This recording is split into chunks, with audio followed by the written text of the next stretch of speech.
오늘은 신부의 길 6번째 시간으로서 주님께 매혹된 자만이 신부가 될 수 있다는 제목으로 말씀을 나누겠습니다. 본문의 말씀은 이사야서 5장 4절입니다. 제가 봉독합니다. 내가 포도원을 위해 무슨 일을 더 할 수 있으랴? 그 안에서 내가 행하지 아니한 것이 무엇이냐? 우리가 이 땅에서도 남녀가 결혼을 하려면 신랑과 신부가 서로 사귀면서 만남의 시간을 통해 서로 가까워지고 서로를 알아감으로써 매력도 느끼고 좋아야지 자꾸 보고 싶게 되고 결혼에 꼬리를 한 게 되는 것처럼 성경 말씀을 통하여 신랑 예수께서 하나님의 자녀된 우리를 신부 삼으시기 위해서 그분의 입장에서 더 이상 무슨 일을 하실 수 없을 만큼 아낌없이 당신의 모든 것을 다 내어주시고 이 땅에 오셔서 행해야 될 일을 친히 다 이루었다고 요한복음 19장에 말씀하셨습니다. 그러므로 신부가 되려면은 신랑이신 예수님께 매혹되어야지 그분의 신부가 될 수 있는 첫 발을 내디게 되는 것입니다. 그러면 그 위대하신 만왕의 왕요 만주의 주 되신 예수님께 어떻게 매혹이 될 수 있을까요? 첫 번째, 신랑 되신 예수님이 어떤 분인지 알게 될 때 관심을 갖게 되겠죠? 우리가 옛날에 이게 중매인이 있었는데 신랑이나 신부의 사진과 나이와 직장과 가족관계와 학력과 모든 것을 중매인의 말을 듣고 만남을 결정하게 되죠. 그런 것처럼 성경 말씀은 하나님 아버지와 신랑 예수에 대해 잘 말씀해 주고 계십니다. 우리는 성경 말씀을 읽고 아버지와 신랑에 대해 알게 되면 그분과 결혼식을 올리고 신랑이 예비한 처소에 가서 살 것을 소망하게 되므로 오직 그분의 신부가 되기 위해서는 그분께서 싫어하시는 것은 다 버리고 신랑이 기뻐하시는 일만을 하는 것을 삶의 목표로 삼고 가는 것이 신부의 길을 가는 것입니다. 베드로후서 1장 2절로 3절 말씀에 보면은 하나님과 예수 우리 주를 아는 것을 통해 은혜와 평강이 너희에게 더욱 많아지기를 원하노라. 우리를 부르사 영광과 덕에 이르게 하신 분을 아는 것을 통하여 그분의 신성한 권능이 생명과 하나님의 성품에 속한 모든 것을 우리에게 주셨도다. 그렇게 베드로 사도는 말씀하시고 계시거든요. 그 말씀은 우리가 은혜와 평강과 생명과 하나님의 속한 모든 하나님의 성품에 속한 모든 것을 어떻게 우리가 받느냐? 하나님을 아는 것을 통해 하나님께서 당신의 자녀들에게 그 모든 것을 주어진다는 것입니다. 그래서 우리가 하나님을 아는 것은 아주 우리의 믿음 생활에 중요한 부분인 줄 우리는 압니다. 물론 요한복음 15장 16절 말씀과 같이 하나님께서 우리를 택하시고 불러 세워주셔서 하나님의 자녀를 삼아 주셨지만 우리는 하나님의 자녀된 우리 백성들도 열심을 품고 하나님 아버지와 신랑 예수에 대해 하나님의 말씀을 상고하고 주님을 알기 위해서는 우리의 마음이 먼저 깨끗해야 주님이 보여지고 알 수 있기 때문에 이제까지 하나님을 믿지 않던 그 시절에 내가 주인 돼서 살았잖아요. 내가 주인 돼서 살아왔던 그 모든 죄를 통회하고 자백하고 신랑 예수님께 합당한 신부가 되기 위해서는 그분께서 내가 무엇을 하길 원하시며 그분의 기뻐하시는 뜻이 무엇인지를 성경을 통해 깨달은 말씀대로 살기 위하여 날마다 하나님의 보좌 앞에 나와 하나님의 은혜와 긍휼을 얻음으로써 우리가 그분의 말씀대로 순종할 능력을 얻게 되는 것입니다. 우리가 하나님 앞에 나가서 간구하지 않고 기도하지 않고는 그 길을 갈 수가 없는 것입니다. 사람은 누구나 무엇인가 심취되어 살아가는데 하나님의 백성으로 아버지께 부르심을 입었다 할지라도 예수님을 알기 전에 세상과 물질에 중독이 되어 있으면 그 마음이 신랑 예수님께 매혹되기가 힘들어요. 그래서 교회는 다니지만 예수를 바로 알아갈 수도 없고 예수님을 섬길 수도 없는 것입니다. 언제 다시 세상 남편을 그리워하며 세상으로 나갈지 모르기 때문입니다. 이스라엘 백성이 그랬잖아요. 애굽에서 광야로 나왔는데 나와서 그들이 하는 그 행동은 뭐냐면 늘 애굽의 생활을 그리워했어요. 영적으로 세상도 남편이기 때문에 예수님이신 신랑에 매혹이 되든지 세상과 물질에 매혹이 되든지 두 남편 중에 한 남편만 선택해야 되는 것입니다. 그런데 예수를 믿는 많은 사람들이 예수도 믿고 이 세상에도 서도 부자로 잘 살기를 원하지만 예수님께서는 마태복음 6장 24절에 하나님과 재물을 겸하여 섬길 수 없다고 두 주인을 섬길 수 없다고 분명하게 말씀을 하셨으므로 거기에 대해서 성도는 다른 이론을 제기해서는 안 되는 것입니다. 또한 세상권 육신의 것 먹고 입고 마시는 것은 너희가 염려하지도 말고 구하지도 말라고 말씀하셨고 오직 하나님의 왕국과 그분의 의를 구할 때 아버지께서 이 모든 우리 삶에 필요한 것들을 공급해 주신다고 주님께서 약속하셨습니다. 진실로 예수님을 알고 하나님의 왕국을 바라보고 주님을 간절히 사모하는 신부라고 한다면 예수님이 아닌 모든 것을 아무것도 아닌 것으로 여겨지므로 바울 사도와 같이 배설물같이 여기고 버릴 수가 있는 것이지만 그렇지 못한 사람은 재물과 세상의 삶을 하나님보다 더 소중하고 귀하게 여기므로 항상 반대의 입장에 서 있게 되는 것입니다. 요한복음 8장 32절에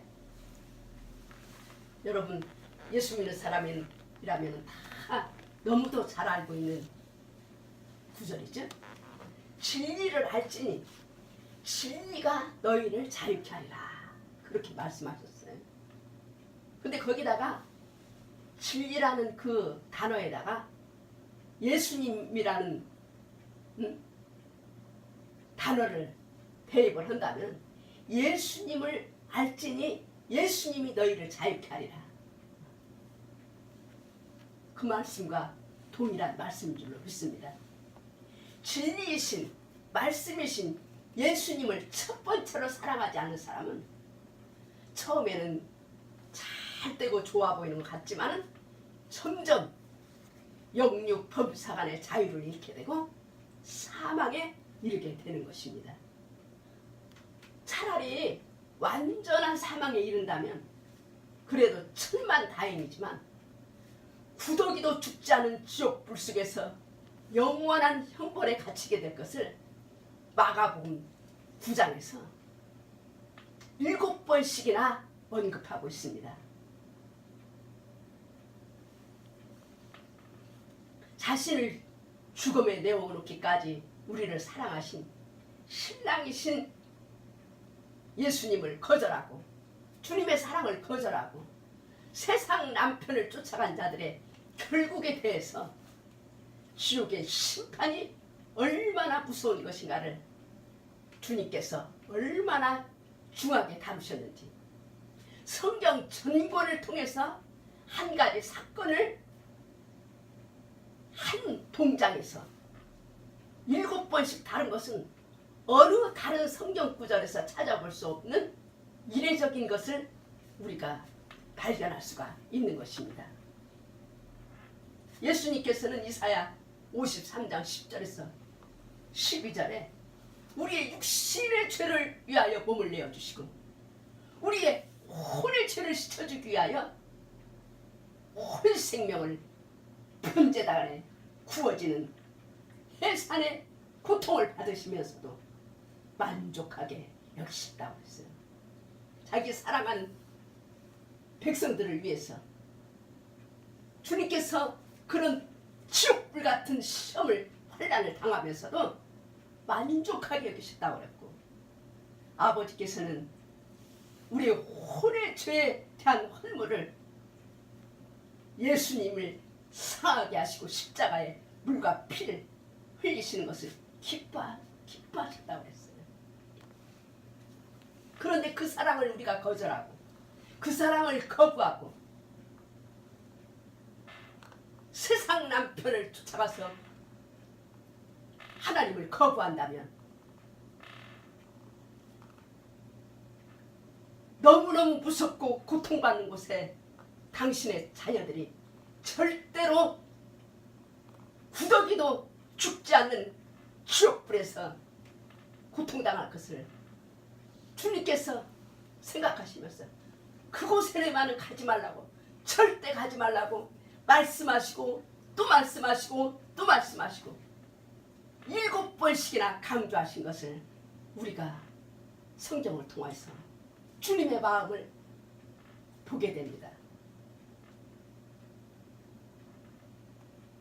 시편 50편 23절에 보면은 찬양을 드리는 자가 감사로 찬양을 드리는 자가 나를 영화롭게 하나니 자기의 행실을 바르게 하는 자에게 내가 하나님의 구원을 보이겠다고 약속하셨어요.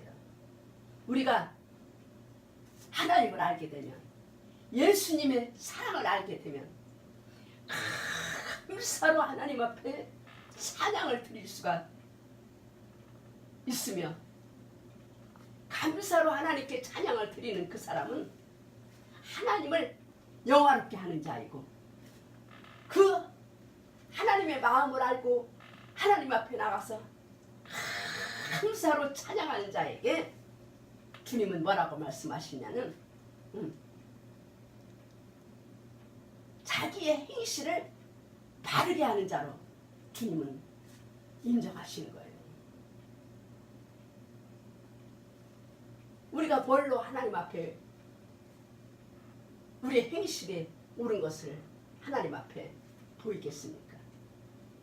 주님께서 우리를 향하여 자기 몸을 내어주신 그 사랑을 깨닫고 정말 우리 중심으로 주님의 보좌 앞에 나가서 감사로 찬양을 드리는 것을 하나님은 성도의 옳은 행실로 보기 때문에 우리가 주님의 사랑을 깨닫고 우리가 할 일은 하나님 앞에 우리 중심으로부터 감사의 찬양과 예배를 드리는 것이 하나님께서 우리를 인정하시고 기뻐하시는 길인 줄로 믿습니다. 우리는 이 광야 같은 인생의 노정 속에서 하나님의 구원을 매일매일 받아야 주님의 보호 안에서 살아갈 수 있으므로 하나님을 아는 일에, 우리 예수님을 아는 일에, 우리의 믿음의 생활에 강점을 두어야 할 것입니다. 시편 91편 14절에도 보면은 그가 내 이름을 알았은즉 내가 그를 높이 세우리라. 그는 누구냐면은 우리 성도를 가리키는 거예요. 우리 성도가 예수님의 그 존귀하신 그 이름을 알았은즉, 그분을 알았은즉 주님께서 우리를 높이 세워주신다는 거예요. 하나님 아버지께서 이 땅에 보내신 사람들 중에 누구를 가장 주님께서 높이 세워주시는 자일까요? 바로 그분과 한 몸 이룬 신부인 줄로 믿습니다. 그러므로 주님과 같이 우리는 이 땅에 살면서 가장 낮아진 자세로 가난하게 살아도 만족하며 주님 안에서 기쁨으로 살아갈 수 있는 사람이 신부가 될 수 있는 것입니다. 가진 것이 많지 않아도 주님께 매혹된 신부는요, 그분의 기뻐하시는 뜻을 알기 때문에 이웃과 나누는 삶을 살 수가 있어요. 그러나 가진 것이 많아도 주님께 매혹되지 못한 신부는 탐욕이 그 사람을 붙들고 있으므로 남에게 베풀지 못하고 항상 있는 것에 만족함이 없으므로 남을 원망하고 불평하는 삶을 살게 되는 것입니다. 주님께 매혹된 신부는 그분을 닮아가려고 하는 것이 삶의 목표가 되어버린 자입니다.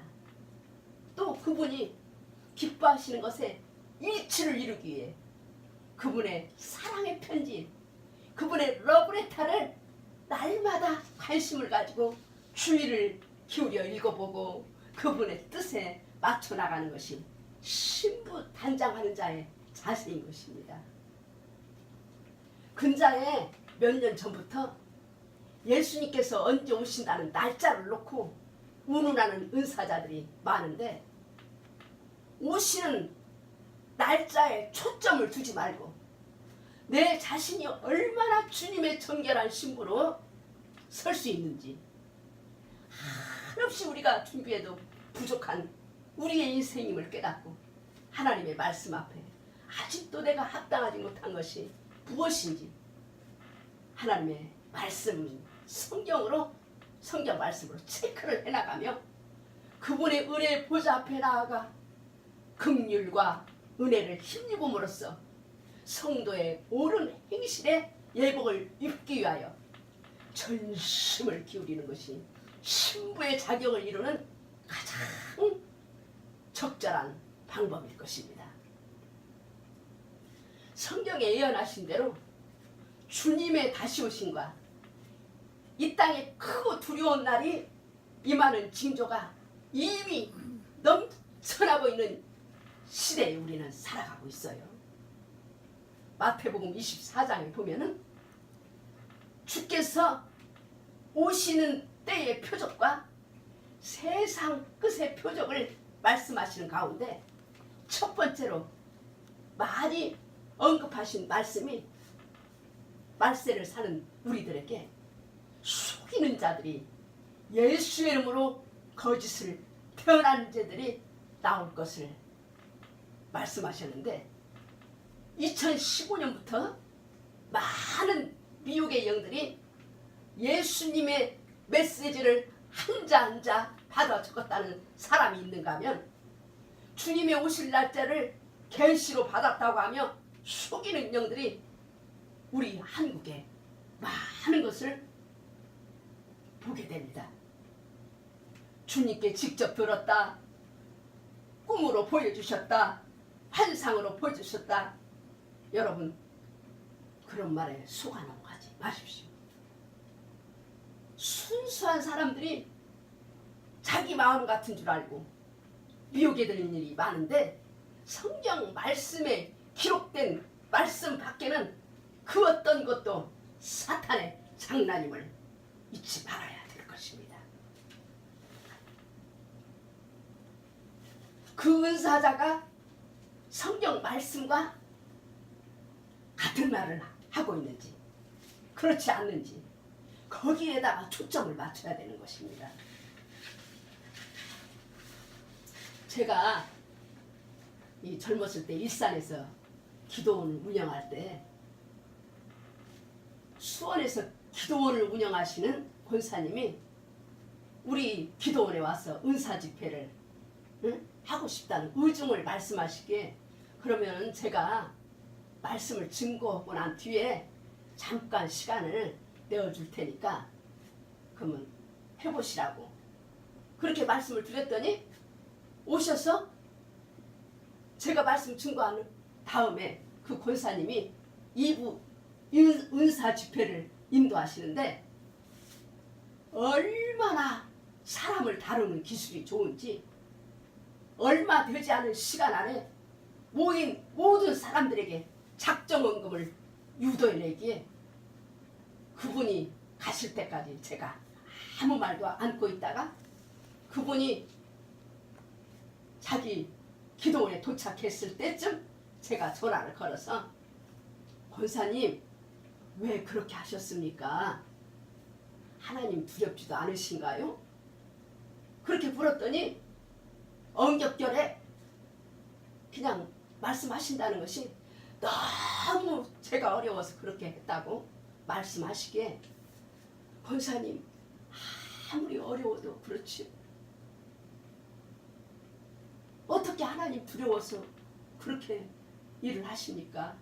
했더니 그제야 자기 정신이 들었는지 우리 아들 목사도 내 말을 듣지 않으면 어려움을 당한다고 말하기에 저는 그때 그분께 그렇게 말했어요.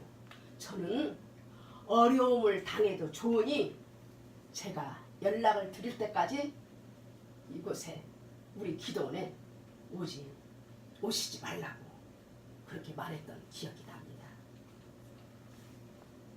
제가 기도원을 하면서 이렇게 보니까 예수 믿는 사람들이 하나님의 말씀을 곧이곧대로 전하면 별로 탄탄하게 안 여겨요.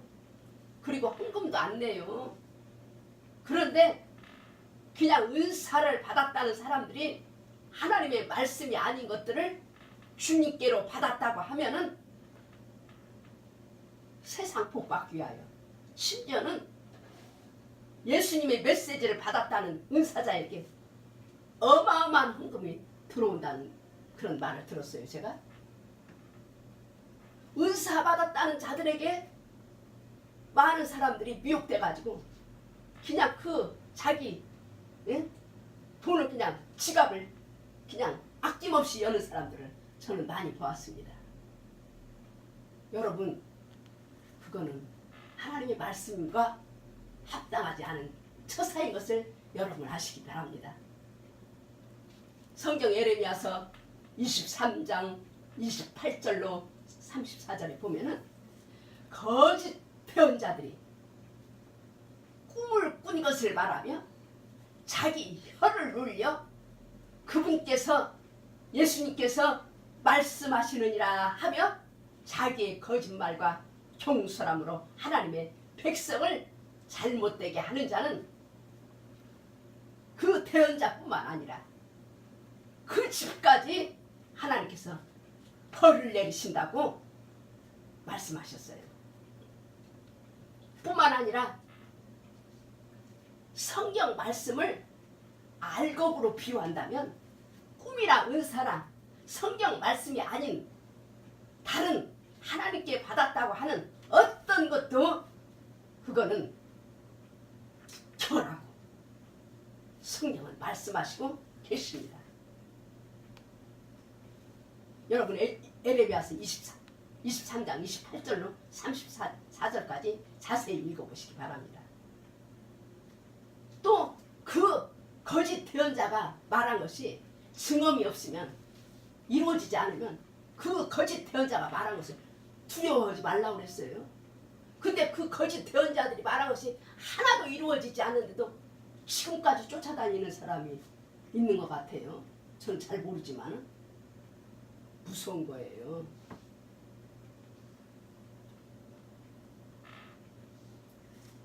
에레미야 23장 30절에는 그런 거짓 대언자들을 하나님께서 직접 대적하신다고 말씀하시므로 은사를 받았다고 하는 분들은 두렵고 떨림으로 입을 조심하시기 바랍니다. 사람이 대적하도 무서운데 하나님께서 직접 대적하신다고 하시는데 두렵지 않습니까? 마태복음 24장에서는 예수님께서 마지막 때 일어날 세상 끝의 표적과 주님의 오시는 때의 표적을 말씀하실 때 24장 4절, 5절, 11절에 통장에서 3번씩이나 미혹의 영을 조심해야 될 것을 말씀하시면 사탄이 마지막 때 속이는 영으로 와서 하나님의 백성을 타켓으로 삼을 것을 경고한 말씀인 것입니다. 여러분, 절대로 성경 말씀 가지고는 미혹을 할 수가 없습니다. 성경 말씀만을 증거하고 성경의 장절, 성경의 번지수를 대고 말씀을 전하면 믿고 순종하셔도 잘못되지 않을 것입니다. 주님 오실 표적과 세상 끝의 표적에 대해서는 전번 신부의 길 3번째 시대의 표적을 분별하라는 말씀을 참고하시기 바랍니다. 더 많은 시대의 표적들은 다음에 기회 되는 대로 성경 말씀과 맞물려 돌아가는 이 시대의 표적들을 말씀을 나누게 될 것입니다. 잠언서 8장 17절에 나를 사랑하는 자들을 내가 사랑하리니 일찍 나를 찾는 자들이 나를 만나리라고 하나님께서 말씀하셨습니다. 예수님을 사랑하는 신부는 예수님의 마음을 알게 됩니다. 막달라 마리아 그랬잖아요.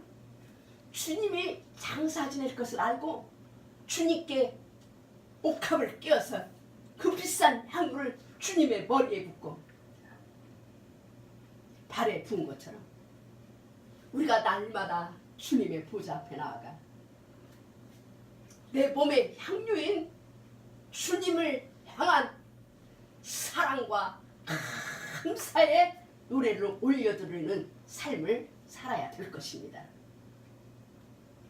신부가 일만 잘하고 음식 만들고 청소 잘하고 또 자기 몸을 아름답게 치장을 잘한다 할지라도 신랑을 사랑하는 일에 최우선을 순위를 두지 않는다면 신랑 아닌 다른 것에만 치중한다면 신랑에게 사랑을 받을 수 없듯이 사역자들과 교회 업무 보시는 분들이 가만히 보면은 사역과 일하는 데만 집중을 해요. 그분의 사랑의 편지인 말씀을 읽는 것을 등한히 여기고 성경 말씀 읽는 것을 등한히 여기고 기도하는 일에 전심을 하지 않는다면 정도를 벗어난 신부인 것입니다. 오늘 본문의 말씀 이사야 5장 4절에 보면은 말씀하신 것 같이 이미 주님께서 우리를 위하여 해야 될 일을 더 이상 할 수 없을 정도로 다 해주셨기 때문에 이제 할 일은 우리에게 남아있는 거예요. 이제 우리가 하나님의 백성들이 주님의 그 사랑에 감동하여 주님을 진심으로 사랑하고 회개하고 주님께 나오기를 기다리고 계십니다. 세상에서도 사랑하는 사람이 다른 사람에게 관심과 사랑을 보인다면 질투하듯이 신명기 24장 24절에서는 주님의 마음을 말씀하시는데 내 주 내 하나님은 소멸하는 불이요 곧 질투하는 하나님이시니라고 말씀하십니다. 거기서 질투라는 단어는 히브리어로 카나인데 하나님께 속해 있는 소중한 것들을 지키시는 거룩한 열심을 나타내는 말로서 하나님의 질투의 목적은 하나님의 구원과 사랑의 열심을 가리키는 말이라고 말씀하십니다. 하나님의 질투는 불같은 속성을 가지고 있으며 사랑도 진노도 불같이 뜨겁게 하시는 분인 것을 성경을 통하여 우리는 알 수가 있는 것입니다. 신부와 신랑의 노래 아가서에 보면 8장 6절로 7절에 나를 신랑이 지금 말씀하시는 거예요. 신부에게 나를 도장같이 내 마음에 새기고 도장같이 내 팔에 새기라. 사랑은 죽음같이 강하고 질투는 무덤같이 잔인하니 그것의 숯은 맹렬한 숯불을 지닌 불붙는 숯이니라. 많은 물도 사랑을 끄지 못하며 홍수라도 그것을 잠기게 하지 못하나니 사람이 자기 집 전 재산을 주고 사랑을 얻으려 할지라도 그것을 철저히 멸시받느니라고 말씀하십니다. 주님을 우리의 마음에 도장같이 새겨야 되고 우리 팔에 도장같이 새기기를 주님은 원하십니다. 왜? 주님도 그보다 더한 사랑 우리에게 이미 쏟으셨기 때문에 주님께서도 신부에 대해서 사랑을 요구하시는 거예요.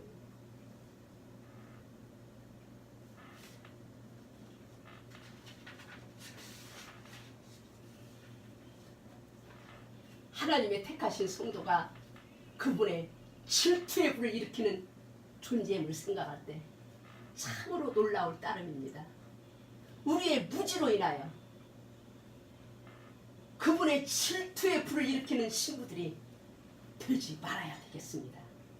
오직 그분만을 악망하고 사모함으로 그분께서 극히 사랑의 눈으로 바라보시도록 신랑의 마음을 기쁘시게 하는 신부가 됩시다. 주님은 우리에 대한 사랑을 말씀하십니다. 내가 너희를 죽기까지 사랑하느니라. 그렇게 말씀하시고 그 말씀을 이 땅에 와서 이루셨습니다. 요한복음 10장 14절로 15절의 말씀을 보면 예수님이 친히 말씀하시기를 나는 선한 목자라. 내 양들은 내 양들을 알고 내 양들도 나를 아노라. 아버지께서 나를 알듯이 나도 아버지를 아노니 나는 양들을 위해 내 생명을 내놓느니라. 그렇게 말씀하십니다. 주님은 우리를 너무나 사랑하시기에 우리를 살리는 것을 목적 삼고 이 땅에 오셔서 구속 사역을 다 이루셨다고 요한복음 19장 30절에 십자가에서 마지막 유언을 남기시고 고개를 떨구시고 돌아가셨습니다. 그러므로 우리 주님을 섬기고 따르는 자들이 한 사람도 지옥에 가는 것을 원치 않으시는 것입니다. 하나님의 왕국으로 데려가시길 너무너무 주님은 기뻐하시는 거예요. 우리를 인도하시는 목적이 우리를 너무 사랑하셔서 영원히 우리가 함께 살기를 위해 그분이 계시는 나라에 데려오기를 간절히 주님은 원하시고 계십니다. 우리는 이 사랑에 부응하여 우리도 주님을 뜨겁게 사랑하려면 주님께 매혹되어야 돼요. 이 세상에 매혹에서 벗어나서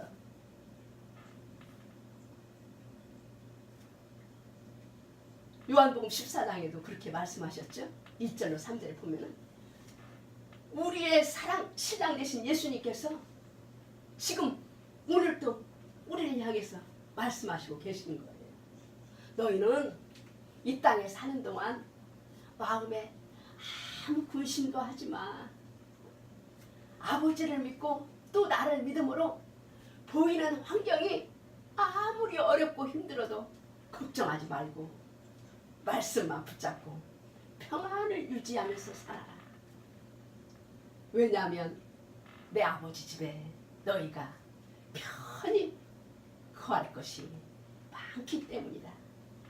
내가 먼저 가서 너희를 위해 처소를 예비하러 가노니 가서 너희를 위해 처소를 예비해 놓고 내가 다시 와서 너희를 내게로 받아들여 내가 있는 곳에 거기에 너희도 함께 있게 해줄 것이기 때문에 너네들 아무 걱정하지 말고 살아. 곧 다시 오시는 신랑 예수님을 간절히 사모하며 주님과 함께할 처소를 바라보며 복스러운 소망을 가지고 기쁨으로 주님을 기다리는 저와 여러 신부님들이 되시기를 간절히 바랍니다. 기도하시겠습니다. 아버지 하나님 감사합니다. 오늘은 예수님께 매혹되어야 신부가 될 수 있다는 제목으로 말씀의 떡을 나누었습니다. 아버지 하나님 이 말씀이 우리 안에 도장같이 새겨지게 하여 주시고 아버지 하나님 오직 나를 사랑하시기 위하여 나를 살려주시기 위하여 지옥불에서 건져주시기 위하여 주님께서 그 몸과 혼을 내어주신 것을 우리가 잃어버리지 않게 하여 주시고 늘 주님만을 사모하며 주님이 기뻐하시는 길로 나아갈 수 있도록 우리의 마음과 생각과 우리의 모든 삶이 주님과 일치하는 주님이 기뻐하시는 그 길로만 나아갈 수 있도록 성령 하나님 우리를 붙잡아 주시고 인도하여 주시옵소서. 우리를 죄악에서 건져내신 우리 구주 예수 그리스도의 이름으로 감사하며 간절히 기도 올리옵나이다. 아멘.